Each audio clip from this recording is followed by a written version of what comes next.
Salut tout le monde, j'espère que vous allez bien, j'espère que tout se passe bien pour vous. Aujourd'hui, je vous retrouve pour une nouvelle vidéo et vous allez voir avec nous comment va se passer cette matinée de l'Aïd chez nous.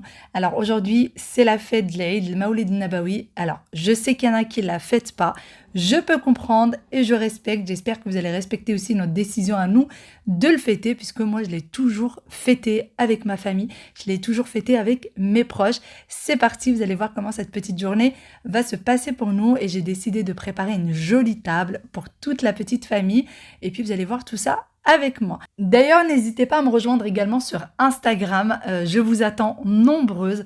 J'essaye d'être de plus en plus présente sur Instagram et franchement, ça me ferait très très plaisir. Allez, c'est parti, on va faire toutes ces petites préparations ensemble et vous allez voir comment ça se passe et également comment est l'ambiance ce jour-là. Allez, c'est parti, je vous laisse avec la suite de la vidéo. J'ai décidé de réaliser un brunch pour ce jour de l'Aïd et je commence par la préparation de la pâte pour le msemen. Alors moi je le fais avec le Thermomix, mais vous faites ça avec votre pétrin ou directement à la main, c'est comme vous souhaitez. Donc j'ai besoin de 400 g de semoule extra fine. Comme vous voyez avec moi, j'ai mis que 300 g, mais j'ai rajouté vers la fin 100 g de plus. Donc 400 g de semoule extra fine, 200 g de farine, un petit peu de sel et on a besoin également d'eau et on a besoin de 380 g d'eau. La pâte, elle est inratable et le msemen est inratable. Pour m'avancer et gagner un petit peu de temps, j'ai décidé de commencer les préparatifs la veille. Donc là, nous sommes la veille du jour de l'Aïd. Alors le jour de l'Aïd, c'était le dimanche, donc c'est aujourd'hui où je vous pose la vidéo, le dimanche 9 octobre. Et bien moi, j'ai commencé les préparatifs le samedi 8 octobre. Donc, une fois que le msemen a fini de pétrir, alors moi, je le mets en total 5 minutes. Donc, je commence par 2 minutes, je vois si ma pâte est bien et je continue 3 minutes de pétrissage. Plus ça pétrit et mieux sera votre pâte. Elle sera beaucoup plus facile à travailler. Une fois que ça a bien pétri, je retire directement la pâte. Je viens former des petites boules de pâte comme ceci. D'ailleurs, ça ne donne pas une énorme quantité comme vous voyez avec moi. Si vous voulez avoir une plus grosse quantité, il suffit tout simplement de doubler tous les ingrédients. Et une fois que j'ai formé des boules de pâte, j'ai mis un petit peu d'huile de tournesol dans une assiette et je suis venue badigeonner les boules de pâte. Donc bien les badigeonner de l'extérieur. Et ensuite, je prends du film alimentaire et je vais venir les couvrir. Donc bien les couvrir pour pas que la pâte ait accès à l'air et qu'elle devienne trop rêche et trop difficile à travailler par la suite. Donc une fois que j'aurai bien couvert le tout, je m'assure bien comme vous voyez avec moi, eh bien, je vais laisser poser à peu près une petite demi-heure. Une demi-heure plus tard, eh bien, je vais venir travailler la pâte. Pour ça, j'ai pris encore un petit peu de semoule extra fine que j'ai mélangé avec un sachet de levure chimique. J'ai également pris du beurre que je vais faire fondre. Donc moi, je vais tout simplement utiliser le micro-ondes pour le faire fondre. Et j'ai également pris une troisième assiette dans laquelle j'ai mis un petit peu d'huile de tournesol.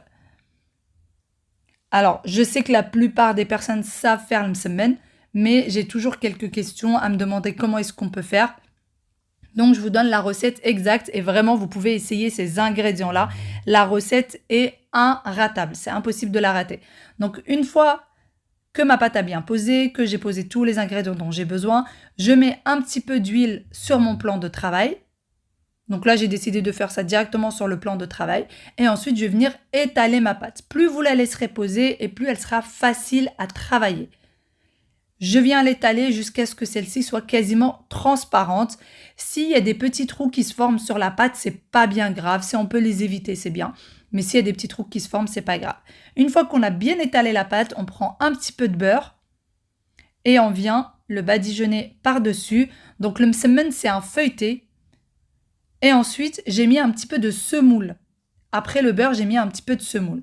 Et par la suite, on vient faire cuire. Alors, quand on fait cuire, on met ça à feu moyen et on tourne très souvent le msemen pour que la cuisson soit homogène. Ne pas laisser sur un côté jusqu'à ce qu'il soit cuit et ensuite le retourner, sinon votre cuisson ne sera pas homogène. Il faut vraiment le tourner un maximum 2 fois pour avoir une jolie cuisson. Comme vous voyez avec moi, vraiment, toutes les 2 minutes, je viens le faire tourner. Et ainsi de suite, jusqu'à ce que je finisse ma pâte. Et comme vous voyez avec moi, plus vous le tournez souvent, plus la dorure est juste parfaite sur le msemen. Ensuite, je passe à ma deuxième recette. Pour ce qui est de la deuxième recette, pareil, je l'ai préparée la veille pour gagner du temps. Et je vais préparer le baghrir ou alors les crêpes 1000 trous. Pareil, c'est une recette qui est inratable. Essayez-la, vous m'en direz des nouvelles. Je ne vais pas faire de grosses quantités. J'ai décidé de diviser par 2 la quantité que j'ai l'habitude de faire. Donc, j'ai besoin de 250 grammes de semoule extra fine. Les filles, ce n'est pas de la semoule fine, c'est de la semoule extra fine. Et donc, pour moi, j'utilise la semoule de la marque Le Renard. Ensuite, j'ai besoin de 10 grammes de farine, un petit peu de sel, un sachet de levure chimique. Donc, je fais un petit puits dans lequel je vais mettre un sachet de levure chimique. Et ensuite, j'ai besoin de levure de boulanger. Donc, je vais mettre à peu près 8 grammes.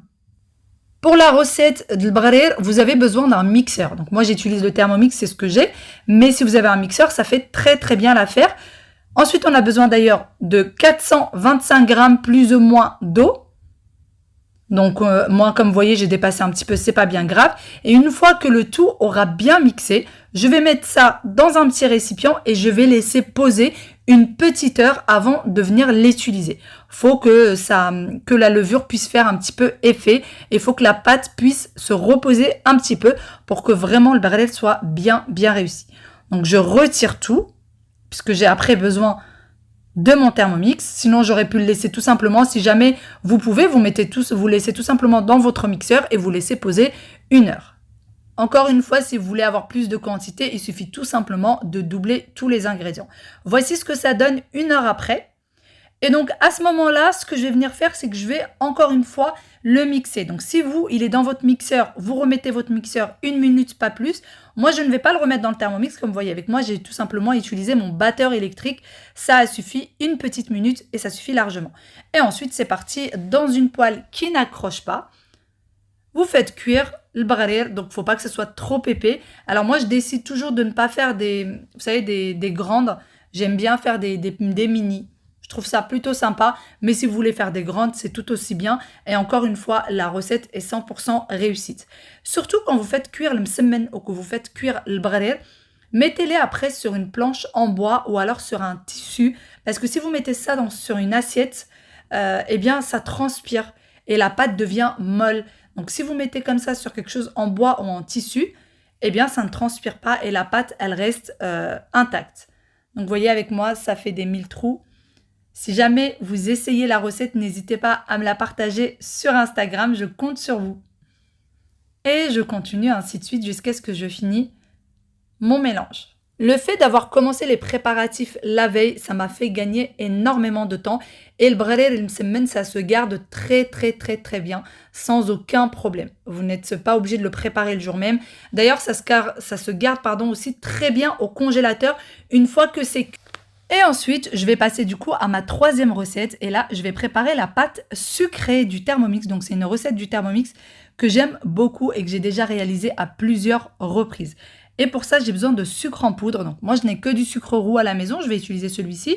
Si vous avez du sucre en poudre blanc tout simple, eh bien, ça fait très bien l'affaire. Et d'ailleurs, c'est ce qui est demandé dans la recette. Donc, j'ai besoin de 100 g de sucre. Ce que le Thermomix va faire, va tout simplement le réduire en sucre glace.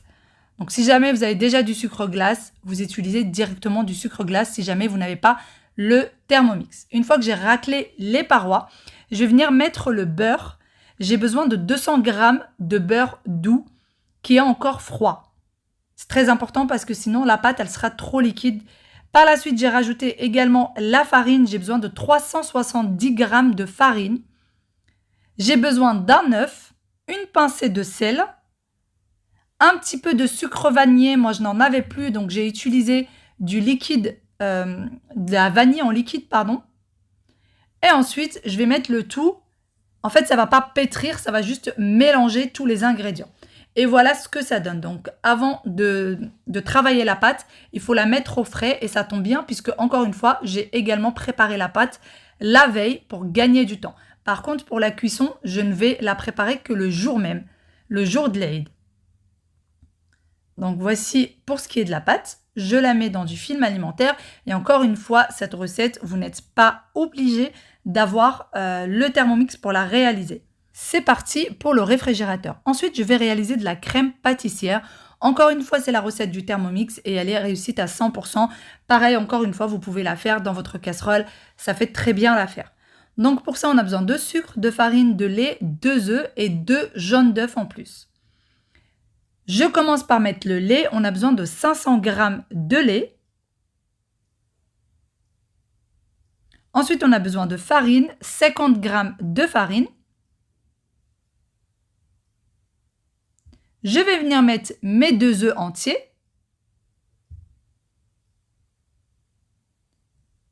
Et ensuite, je vais mettre mes 2 jaunes d'œufs. Du sucre vanillé, c'était le dernier sachet qui me restait. Et pour finir, on a besoin de sucre et on a besoin de 70 g de sucre. Et c'est parti, le Thermomix va nous faire du coup la crème pâtissière. Je l'ai déjà fait à la main, c'est pas très difficile à faire, il faut juste beaucoup de surveillance. Une fois que je l'ai faite, je vais tout de suite la mettre dans un récipient pour qu'elle aille au frais et je vais l'utiliser que le lendemain. Pour ce qui est de la crème pâtissière, c'est très très important, il faut la filmer au contact, c'est-à-dire qu'il faut mettre un film alimentaire que vous collez directement à la crème pour ne pas que celle-ci fasse de croûte. Même si vous allez fermer votre boîte, si vous ne la filmez pas au contact, elle risque de créer une croûte et ça va être pas bon. Et voilà, nous sommes le lendemain matin. Première chose par laquelle je vais commencer en me levant, eh bien, c'est de préparer la pâte. Donc, ma pâte sablée que j'ai faite la veille, je l'ai sortie à peu près 1 heure avant de l'utiliser et je suis venue l'étaler entre 2 papiers cuisson. J'ai besoin de ce moule. Alors, le moule, il est de chez Guy Demarne et d'un emporte-pièce. Je vais venir faire du coup, comme ceci, des empreintes. Et je ne vais pas les mettre à l'intérieur du moule, je vais venir les mettre à l'extérieur du moule. C'est beaucoup plus facile pour faire des empreintes de tartelettes, puisque je vais réaliser des tartelettes. Donc c'est parti, je vais faire comme ceci. Et ensuite, direction le four à 180 degrés pendant 15 minutes. Donc une fois que les 15 minutes sont passées, vous allez voir que votre pâte sera encore un petit peu blanche. C'est tout à fait normal, c'est des sablés, il ne faut pas qu'ils soient bien cuits. Pour qu'ils soient assez fondants, ils vont rester un petit peu blancs, c'est pas bien grave. Et alors cette tartelette-là, les grands comme les petits, en raffolent. Vraiment, c'est des choses qui sont parties en 2 temps, 3 mouvements. Moi, j'ai fait quand même de grosses quantités. Je vous dirai après pourquoi. Une fois que c'est cuit, voilà ce que ça donne, comme je vous ai dit. Eh bien, la pâte, elle reste blanche. J'ai ensuite sorti aussi ma crème pâtissière, que j'ai retravaillée avec un fouet, 1 petite minute seulement. Et ensuite, que j'ai mis comme ceci sur mes tartelettes. C'est un fantôme. D'accord, Avec tu veux voir? Merci, Olydie. Un petit fantôme? Je pourrais peut-être aller me dessiner un petit cœur. Plutôt qu'un fantôme pour me faire peur. Qu'est-ce que tu en penses? Non. Pour maman, c'est peut-être mieux, hein, un petit cœur. Je crois pas. Non. Ah bon? D'accord. Je crois pas. Hein? Je peux te dire. Ça, c'était pour les framboises. C'est pas grave, vas-y. Là, tu me mets les framboises. Comme ça. Là. Dans ce sens. Comme la ça tête en bas, oui. La tête en bas. Oui. Doucement, douce. Non, non, regarde, regarde. Je les mets bien sur le milieu. Non, laisse la petite fraise. Pourquoi tu l'as? Merci. Bah, parce que tu l'as faite jolie. Merci, bébé. Ouais. Oh, t'es gentil, toi. Voilà, ça y est. Non, non, non, non, non, non. Non, laisse. Laisse-la comme ça. Ou quoi que t'as raison, en fait. On va faire comme ça. Et tu sais où est-ce qu'on va la mettre? À ton avis, on va la mettre où? Ici. Moi, je dirais au milieu. Oh, d'accord. Ça te dit ou pas? Moi, je dis. Vas-y. Doucement, doucement. Détruis pas tout. Pas tout. Ouf. Attends, je vais te donner de quoi t'essuyer les mains. Tiens. Essuie-toi les mains. Et cette fraise, c'est toi qui l'as. C'est moi qui va la manger, celle-là. Toi, t'aimes pas les fraises. Là qu'on a là. Voilà. Il est joli notre plateau? Waouh. Une fois que mes tartelettes sont prêtes, eh bien, ils sont partis directement au réfrigérateur. Je les sortirai à la dernière minute. D'ailleurs, le fait d'avoir fait tout ce que j'ai fait la veille, eh bien, ça m'a fait gagner énormément de temps. On a pu passer à table beaucoup plus rapidement que si j'avais fait le tout le jour même. Et ensuite, j'ai pris des serviettes pour faire de jolies serviettes de table, pour une jolie présentation de table comme ceci. Donc, les serviettes viennent tout simplement de chez Action. Et voici comment est-ce que je les plie. C'est très très facile à faire, ça prend 1 seconde à faire. Et ça donne tout de suite son petit effet. Alors, il y en a, il me semble qu'il y a des serviettes qui s'achètent comme ça, mais franchement, ça prend 1 minute à faire. Et c'est la façon la plus simple de faire, je trouve. Une fois que j'ai fait les serviettes, eh bien, je vais venir mettre les couverts à l'intérieur. Non seulement ça sert 2 serviettes, mais en plus 2 ranges couverts. Et ça fait son petit effet, je trouve. Donc nous, pour le petit déjeuner, on a besoin de couteaux, fourchettes et petites cuillères. Et je les ai posés comme ceci. Nous sommes 5, étant donné que y a les enfants, mon mari et ma belle-sœur et moi-même. Donc je prépare 5 serviettes avec les 5 couverts. D'ailleurs, les couverts dorés, franchement, ça fait plus d'1 an que je les ai. Ils viennent de chez Shein, ceux-là. Et j'en suis ravie, vraiment ravie. Je les mets au lave-vaisselle, je les lave à la main, peu importe. Ça ne bouge pas. Vraiment, ça ne bouge pas. Ils sont de très très bonne qualité. C'est de l'acier inoxydable. Par la suite, je prends une petite assiette dans laquelle je vais venir mettre le baghrir pour le présenter. Donc je le mets comme ceci, c'est très facile, tout simplement en rond. Je trouve que ça donne son petit effet quand le baghrir est fait en miniature comme ça. Ce que vous pouvez faire également, c'est faire une grande assiette et au milieu du baghrir, faire un mélange avec un petit peu de miel et un petit peu de beurre et le mettre au milieu de l'assiette. Et ça se mange très très bien avec les crêpes Miltrou, c'est un délice. Ensuite, je prends quelques fruits frais que je vais venir découper. Alors nous, on aime beaucoup au petit déjeuner avoir des fruits frais. Donc j'ai des figues, une pomme et j'ai également 2 kiwis. Je cherchais le mot que j'avais perdu. Alors j'ai pris les fruits bien sûr que j'avais à la maison. Voici comment est-ce que je vais découper le kiwi pour lui donner un petit effet. Je pensais que cette méthode-là, tout le monde connaissait, mais j'ai été surprise la dernière fois. Quelques-unes m'ont dit qu'elles ne connaissaient pas. Et franchement, c'est très sympa. Ça donne tout de suite un petit effet. Et surtout, c'est une méthode que vous pouvez faire avec tous les fruits, que ce soit des pommes, que ce soit des poires, que ce soit, même j'ai envie de dire, les petites figues, on aurait pu faire de la même manière. Que ce soit un melon. Et ça fait tout de suite son petit effet comme vous voyez avec moi. Surtout si vous allez faire une jolie présentation avec des fruits. C'est très très sympa et c'est très rapide d'ailleurs. Ensuite, pour ce qui est de la pomme, je vais venir retirer la peau et la couper tout simplement en quartiers parce que quand même, il faut que ce soit un peu pratique. Ce brunch, les enfants aiment bien la pomme, mais seulement s'il n'y a pas la peau et surtout si elle est découpée en quartiers. En gros, il faut que ce soit très très facile à manger. Une fois que c'est terminé, je vais disposer le tout sur un petit présentoir comme ceci. Pareil, ça donne envie de déguster. Alors j'aime bien quand je fais des petites tables de brunch ou quand je fais des tables de repas, eh bien j'aime bien que ce soit tout bien présenté. Ça donne tout de suite envie de manger. Et une fois que j'aurai terminé de tout présenter, c'est parti, je vais commencer à poser la table. Donc je commence par poser les sets de table.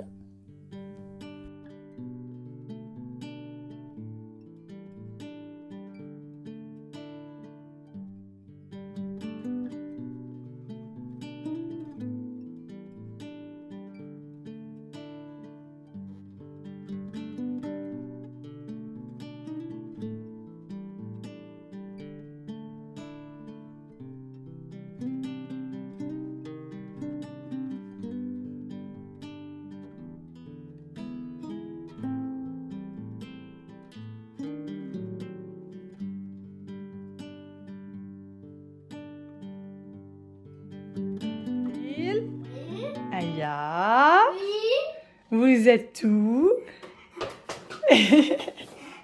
Mes petits schtroumpfs tout bleus. Vous êtes beaux. Oui, les sandales, ils sont magnifiques. Qui t'a offert les sandales? Papi. Papi et mamie. Ouais, oui, Lucie. Vous êtes trop, trop beaux. Vous êtes magnifiques. Vous êtes prêts pour l'Aïd. Il n'y a plus qu'à manger maintenant. Hein? Oui. Vous êtes trop chou. Aya, tu sais que ça, tu l'as depuis que tu es toute petite? C'est encore ta taille? Maman, Oui. nous aurait des tartines, ils vont mettre ça aussi. Je sais pas, mon cœur. Moi, de Tasnim aussi, ils vont être très beaux, t'inquiète pas. Hein? T'inquiète pas, mon bébé. Ouais, oui, Lucie. Et alors, il y a 3 lits. Il y a 3 Eid, oui. Il y a 2 Eid où on offre des cadeaux. Et il y a celui-ci où on n'offre pas de cadeaux. Et pour les parents, on offre des cadeaux. Même pas pour les parents. Ouais, il est triste, il a pas de cadeaux pour les Eid. Mais tu sais que ton anniversaire, c'est dans une semaine. C'est dans combien de jours? À peu près 7 jours. On va le fêter à peu près dans 7 jours. Hein? Ah ouais, Will. 1, 2, 3, 4. Ouais, il est triste parce qu'il n'y a pas de cadeaux. Alors que d'habitude, pendant l'Aïd, il y a des cadeaux. Ah ouais, Willou. Ah ouais, Willou. Regarde, Maintenant que tout le monde est beau et bien habillé, ma belle-sœur et moi-même continuons à poser la table de l'Aïd. Alors, on aime bien le matin, bien commencer cette journée, surtout quand c'est l'Aïd. Je trouve que c'est très important. Et ensuite, d'ailleurs, ça ne va pas s'arrêter qu'à là, notre journée. Pour vous dire un petit peu ce qui s'est passé après, c'est que j'ai préparé d'autres petites tartelettes que j'ai emmenées avec moi. Et je suis partie chez de la famille, avec ma maman, avec les enfants, etc. Et on est parti déjeuner chez eux. On a mangé un très très bon couscous.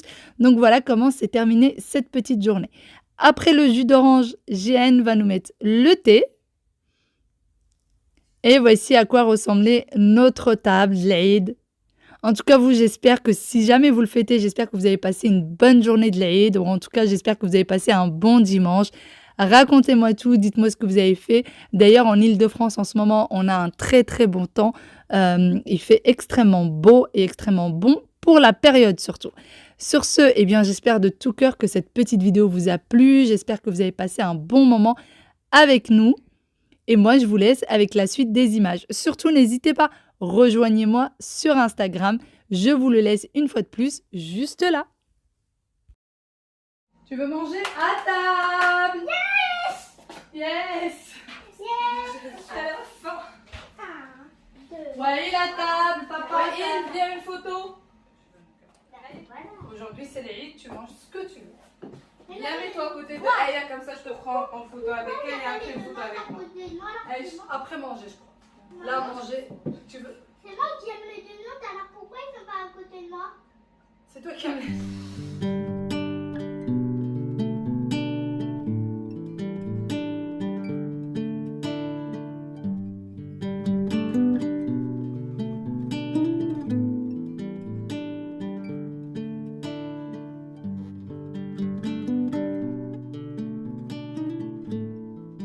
Partout.